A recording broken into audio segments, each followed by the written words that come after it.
Good afternoon and welcome to this week's edition of Not Minding My Own Business. My name is Russell Farbiars, your estate planning and elder law attorney, and I am joined here today by Andrew Sonon of HonIsT Solutions. Welcome, Andrew. Thank you. Thanks for having me, Russell. Sure, it's great to have you here. Andrew is the owner of one of Berks County's up and coming IT or managed IT firms, HonIsT Solutions. So, Andrew, can you tell us a little bit about your company and what you do? Sure. So HonIsT Solutions was created in 2017.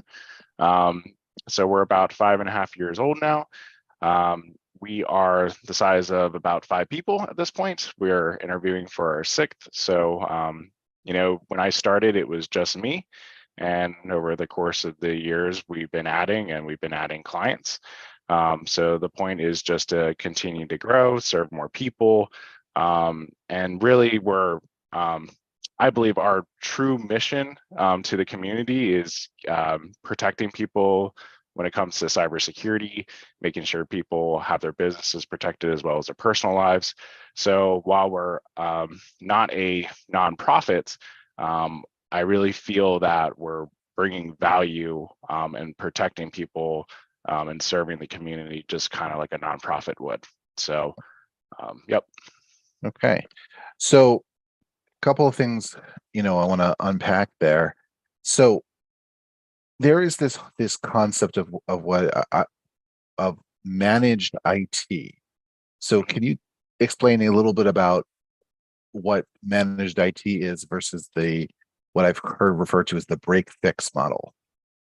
Yes, thank you for going into that. So there's 2 different ways to do things, right? One is you just kind of sit back, you wait for problems to happen, you then bill for your time for that problem, and then you move on, and then you don't do anything, and you just wait for another problem to occur. And I didn't want to do that. I didn't want to have people have problems and bill them for fixing that issue that maybe I should have fixed before they had the problem, and where they saw the problem. Maybe there was a way to understand that that problem was about to happen. So the managed service provider world is about being proactive. It's about having agents deployed everywhere. It's about having health stats and alerts and solving problems before they happen. And the way that you do that is you set up flat monthly agreements and you say, this is everything that's going to take to support you. We know that we need to do this. And we present that number to you. And so we go into the relationship upfront with what it's going to cost. And you have that set budget amount, allows you to budget. And we just bill based upon that, and it provides us the freedom to do what we know we need to do for you. We don't have to beg you to patch your servers. We don't have to beg you to apply updates to your computers or fix your backup. So it also creates a non-toxic relationship. So it's all honest upfront, it's transparent. And it's not like you're feeling that our technician or engineer is trying to milk you and have this task take all day long and then send you some bill that you weren't expecting. Yeah, that makes sense. I believe in being proactive. That's why when I work with clients, I'm always trying to prepare a plan so that they're prepared for what's coming in the future. So being proactive makes a lot of sense. From if you're working with a small business, what would motivate a small business to want to use an MSP versus just calling and having a problem fixed when something breaks? So it really comes to there's multiple things that we do, right? So we advise and guide, right? We have technology in place to allow you to see what's going on in your environment yourself. So that's an element that you wouldn't get. So beyond that, then there's help desk services, right? So problems happen, we fix them. But then there's the monitoring part and understanding about problems that are going to happen as far as like infrastructure goes, is like your hard drive's going to fill up, or that type of stuff. But then the real key is the security and the cybersecurity.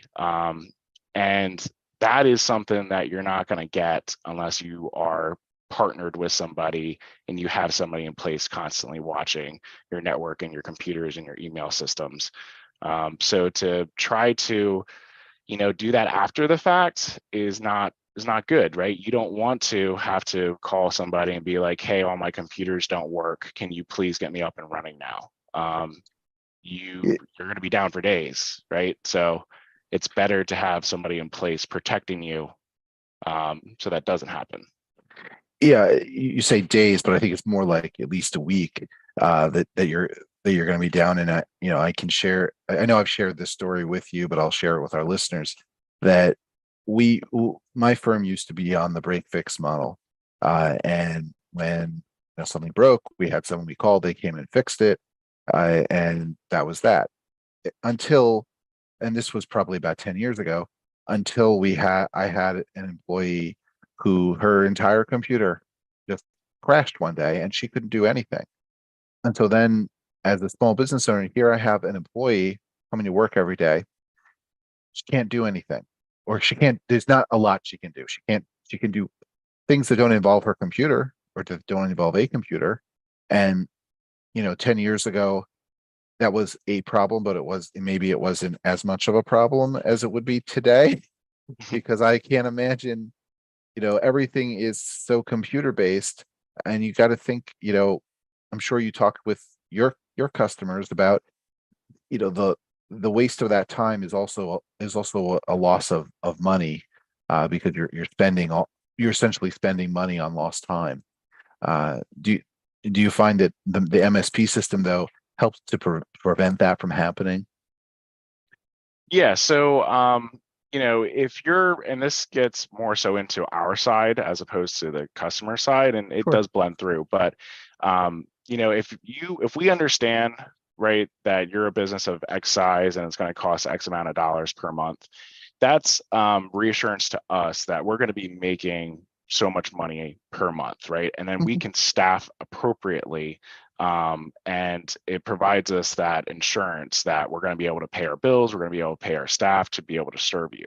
So part of what you're paying for is not just, the help desk and the advising and the cybersecurity solutions. You're paying also for our availability. So we are staffing appropriately, so that way when you call in, you get somebody immediately that is able to help you out. And then as you can see, and I didn't really plan this, but behind me, you can see like a spare desktop, a spare laptop. So in your case, if that would happen, we store some spare equipment that I could send my guy, Rob, for example, out to your location, within the hour, and get that person back up and running right away. So that's the, investment that we make, is really with people and making sure we have equipment to handle anything that happens. Because waiting, a few days for something to arrive from a distributor isn't gonna fly either for you. Well, right, because just because it's arrived from the distributor doesn't mean it's ready to deploy either, because you've got work that you need to do on your end to get it ready. Yeah, so there is that time as well as setup, but if we have to wait a few days just to get a piece of equipment in, that's where we're well behind, Hmm. what the client needs. Absolutely. Now, you mentioned cybersecurity, and cybersecurity is a topic that should be on everyone's mind, and if it isn't, then it needs to be on their mind. What are the risks out there with cybersecurity these days? What are the risks? So there's different flavors of risk. There is the downtime aspect, right? So let's say all your computers get ransomware and nobody can work and do their jobs. As you said earlier, maybe 10 years ago the world was different, but now everybody relies upon computers and technology to run their businesses. And we serve some places that, they might have like a lot of trucks, right? And the trucks are the money makers of the business. But do the trucks know where to go if the IT systems are down? So while they are making you money, the IT infrastructure needs to be held in equal value, because the one can't function without the other. So that is why I view IT as being such an important business component, and it needs to be valued that way. So there's like the operational side of it, right, with risk. The other risk is financial. So, a lot of people try to scam people out of money, and money is a big factor in cyber events.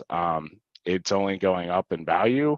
I don't have the dollar figure in front of me, but I know it's billions and probably trillions of dollars every year worldwide in cybercrime. And the one thing that some people don't really think about with cybercrime is cryptocurrencies. So cryptocurrencies, are completely trackable in a way, but in another way they're not. They're services that make them not trackable. And now it's come down this year, but cyber criminals have been operating with digital currencies for years, and they were getting paid in those currencies. And then the value of Bitcoin, for example, went way, way high. So now you have these criminal organizations that had Bitcoin from their previous hacking jobs now just have a lot more funds at their disposal. So they are able to launch more sophisticated attacks. And like you don't even need to be talented. Something that started last year, or maybe the year before, was called ransomware as a service. So just like you can go pay Microsoft for Microsoft 365 and get email spun up in an hour, they can say, hey, I want to infect these people, and they pay other more competent people, and then those more competent people get a cut of whatever action they did. So you don't even have to be that smart to do this anymore. You just have to have some funds. That is just terrifying, that it's so easily accessible. So you mentioned ransomware. Is that predominantly what you're seeing? Is the ransomware, or are there other cyber attacks that you're seeing as well? Yeah, so we have done a really, really good job with protecting our clients' networks. I'm not just saying that. We have not had any cyber incidences where someone has had ransomware and we have to clean it up and deal with the fallout of that.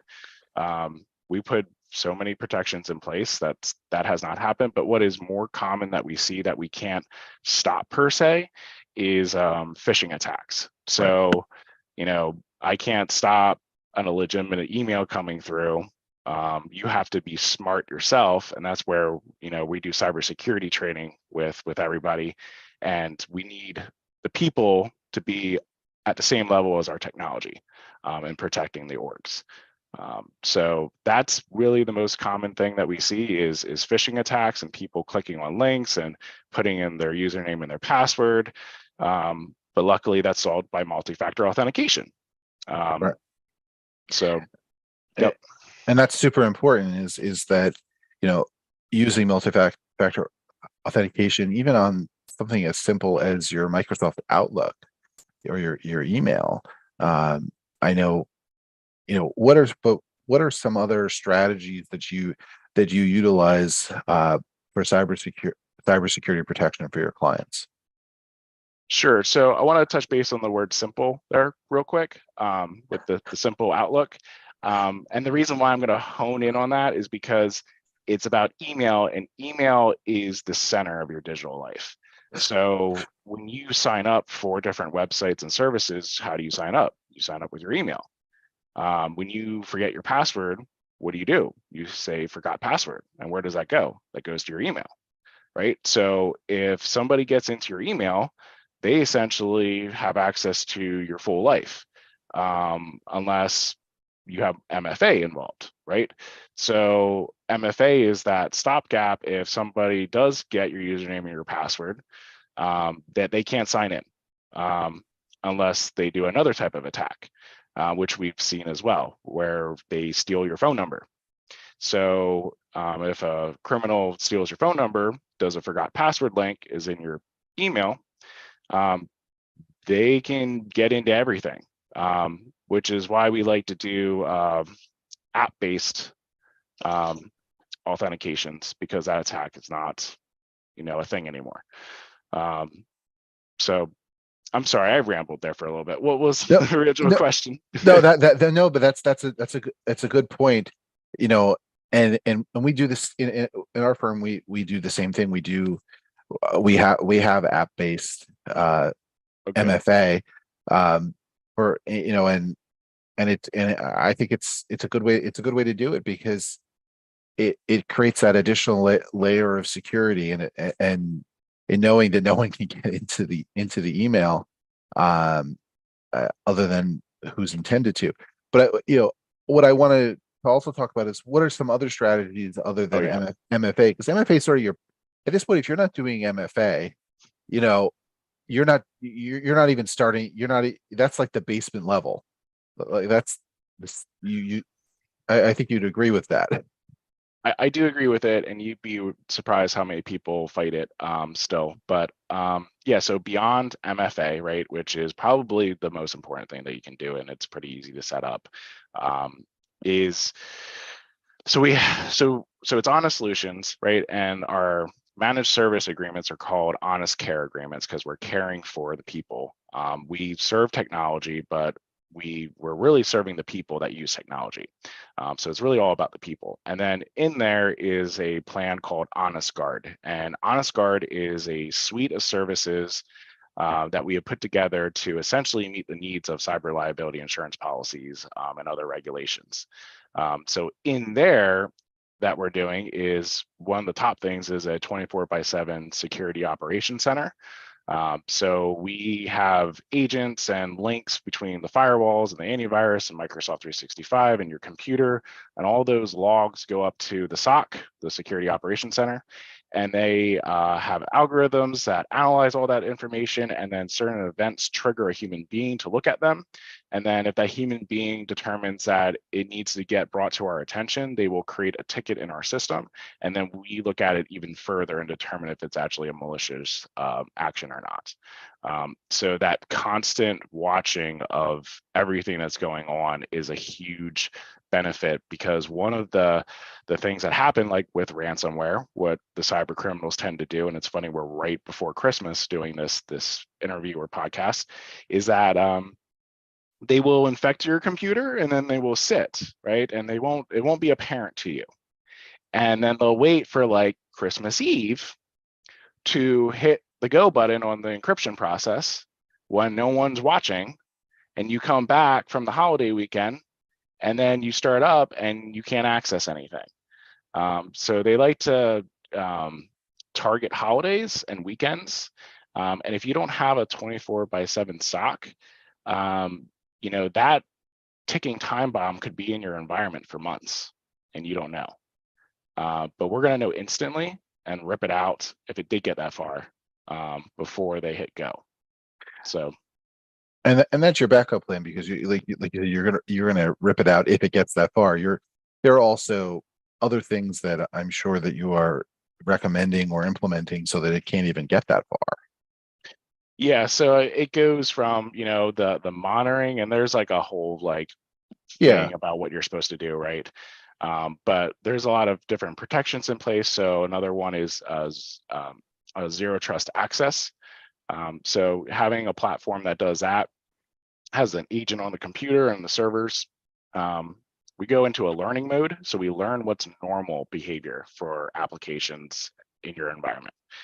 And then once we learn that, we then put it into secure mode. And then once it's in secure mode, if your computer tries to do something that is not learned before, like say a program tries to call another program and it doesn't normally do that, it will block you, and you have to request for that action to take place, and we will review what that is and allow or deny it. So that's a more recent type of technology that we're using. So that would be an added thing above antivirus. Antivirus alone is not good enough. It still is necessary, but we need more to stop different attacks. Sure. And you had discussed with me at another point the importance of having the protection from some of your bigger programs. For instance, like Adobe. You know, what if Adobe gets corrupted? How do you provide protection and something in that situation? Yep. So that's called a supply chain attack when bad guys apply for positions at companies and get in there and put bad code into legitimate programs. And then that program, like Zoom, says, hey, I have an update. Okay, let me download that update. And now that update has malicious code in it. And now Zoom is trying to, I don't know, copy all your files off your computer and send it to some other cloud server, right? That this hacker would have control of. So knowing that Zoom doesn't normally do that, right? And having something that says, no, you're not allowed to do anything that you don't normally do stops supply chain attacks. So that's the importance of a zero trust access security model. Nice. Very, very, very, good and necessary information. So now, how did you originally get started in this line of work? Sure. So I don't know, we'll go back to, I don't know, ever since I was little, I loved computers, right? And I, computer games, and I wanted my computer games to work. And, I had to dive into the computer and fix different things. And then that led into high school, where I went to BCTC for IT programming and was there for half the day throughout high school. And then I went to Berks Technical Institute and got my internet network engineering degree. And then I worked for a consultant for 6 years, doing break fix work for small, medium-sized businesses. And yeah, so I mean, it's been my path my whole life, and it's really all I know and do. Yeah, so this is not just something I picked up that it's just some business to make money. This is what I do. And what motivated you 5.5 years ago to say I'm going to open my own business and provide this service my way to the community? So when I was like 19 or 20, so I used to work in a restaurant and be a line cook. That's what I did through school. And at that time, I wanted to do my own IT business even back then. But I didn't have the skills or knowledge of the world or business and IT. I wasn't there yet. So I went and that was always the plan, to get a job, but I was trying to do it myself. But I really mentored underneath somebody for 6 years about business and IT. And I felt like I got I got what I needed after about 6 years. I saw like the full life cycle of putting stuff in and then taking it out and upgrading.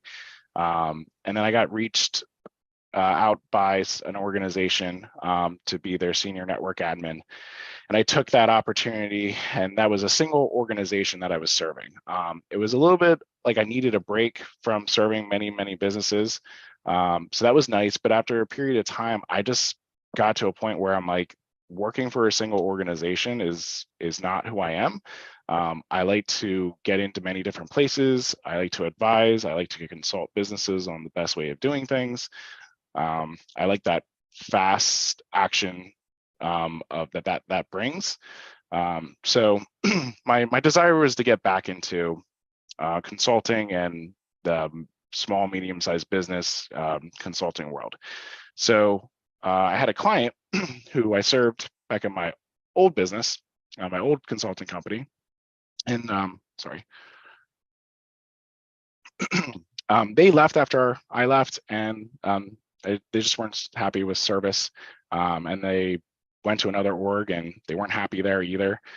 So they asked me to come back, and I said, sure, if we do it through a business I make. So they agreed, and we had negotiations, and I formed HonIsT Solutions back then. And then I gave my 2 weeks, and at the place I was working at full time. And then I told them that I wanted to keep serving them just through the business I have.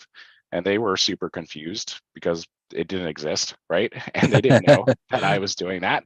But they agreed as well. So I had two nice large clients to start this and be able to live and eat and have the opportunity to grow it, organically. And so it was, to answer the question in a long-winded way, or in a short answer, is that I had the opportunity. I wanted to do it for a long time. And I didn't feel ready at the time, but the opportunity presented itself and I said yes, and let's figure it out as we go. So yeah, it really comes down to people. This might sound not humble, but people needing me, and I met their need, and it just continued where people needed me more and more and more, to the point where I couldn't serve people the way I needed to by myself, and therefore employees come and systems are generated, and now we're at 5 people. It's great. I mean, you found a need or a niche in the business community, and you're able to fill it. So that's fantastic. Can I say one other thing real quick that I'm proud of? Sure. And I can knock on, I don't know, the plastic that I have here, but to this day, HonIsT Solutions has not lost a single client. So we're 5.5 years in. We've never lost anybody. I still serve businesses, even ones that were acquired by much larger organizations. And that's been a proud point to me as well, because a lot of times finance, HR, IT gets consolidated and thrown to the wayside when some business is acquired, but we've even survived those deals because we've shown how much value we bring. And so that's something I'm proud about. The perfect rating on Google reviews is something I'm proud about as well. And the back-to-back years of winning the Reading Eagles Reader's Choice Award for the best IT company is also something I'm proud about. So right now I got a perfect track record, and I'm hoping we continue on. I know it's going to be more challenging the more bodies I bring on board and the bigger we get, but we're going to try as long as we can. Well, congratulations. Those are great accomplishments to be proud of. So certainly glad that you share that with us. Now, are you originally a Berks Countyan, or are you a transplant like I am? Yeah, so I grew up in Ole Valley. So I went to high school there, graduated, went there my whole life. So yep, I live in Shillington now. So I'm just on the other side of the hill of the county. So what is your favorite thing about living in Berks County? The Italian food. Like, there is so many Italian places in this area. And when I travel out of the state, they're just not as good. Like, they don't got the pizza shop on every corner. So food's a big thing for me. I like that. Family's here, friends are here. I like just the scenery, the mountain with the pagoda and the city there. And, it's, I live in Shillington on top of a hill. So when you go down the one street, you can see the whole city and the view. And yeah, I don't know. I just like Berks County. Nice. What's your favorite Italian restaurant? Mom Chaffee's. That's a good one. Yep. That's definitely a good one. All right. Well, Andrew, this has been wonderful having you on the show. What is something that more people should be aware of about what you do? Well, I would like to think I do a really good job of saying everything. But I don't know, if you go to our website, HonIsTSolutions.com, and HonIsT is spelled HonIST, to have a play on words with an IT company and being honest. There's a services page that has everything that we do, which is kind of extensive. So if you want to learn more, go check out that page and see everything that we do. We cover everything from servers at your office to cloud servers, all the networking components. We sell hardware. So your computers that you see behind me, we resell software. We take care of voice over IP communication systems. We subcontract out network cabling, but that's because my guys are focused on the way things work and not really the physical parts. So we have someone else do the physical parts.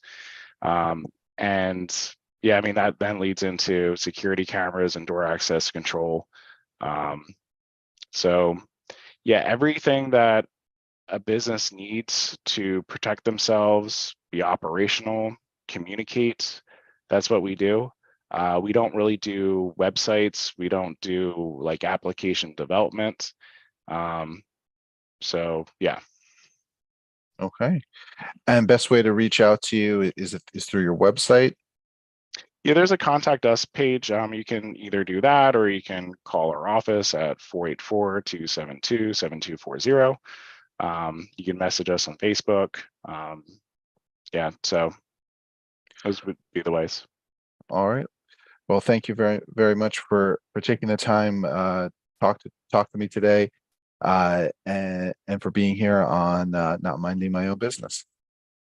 Thank you for not minding your own business and talking to me. So appreciate it. Thank you. I appreciate you catching the play on words that we use there. Yes. All right. Well, thank you again. And to our listeners, we'll see you next week with another episode of Not Minding My Own Business.